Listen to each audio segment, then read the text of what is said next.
ধরো আমি একটা ডাক্তার, হ্যাঁ, আমার নাম হচ্ছে ডাক্তার সাব্বির। আবার আবার ধরবো? অবশ্যই ধরবে, আমি যতবার বলবো ততবার ধরবে, কোনো অসুবিধা? না না, আমার কোনো অসুবিধা নাই, কিন্তু যা বলবা যা করবা তাড়াতাড়ি করো, আমার অফিসের জন্য লেট হয়ে যেতেছে। আচ্ছা শোনো না, ধরো আমার নাম ডক্টর সাবরিনা, আমার জন্য অনেকগুলো পেশেন্ট অপেক্ষা করছে, এখন আমাকে তাড়াতাড়ি যেতে হবে চেম্বারে, কিন্তু বের হয়ে দেখি কি একটাও রিক্সা নেই, বাইক নেই, কোনো সিএনজি নেই। হঠাৎ আমার তোমার সাথে দেখা।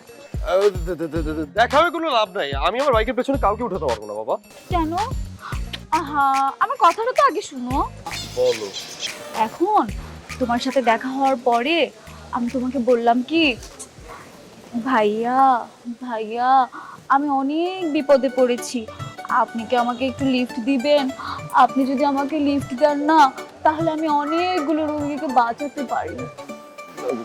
কোথায় যাবেন?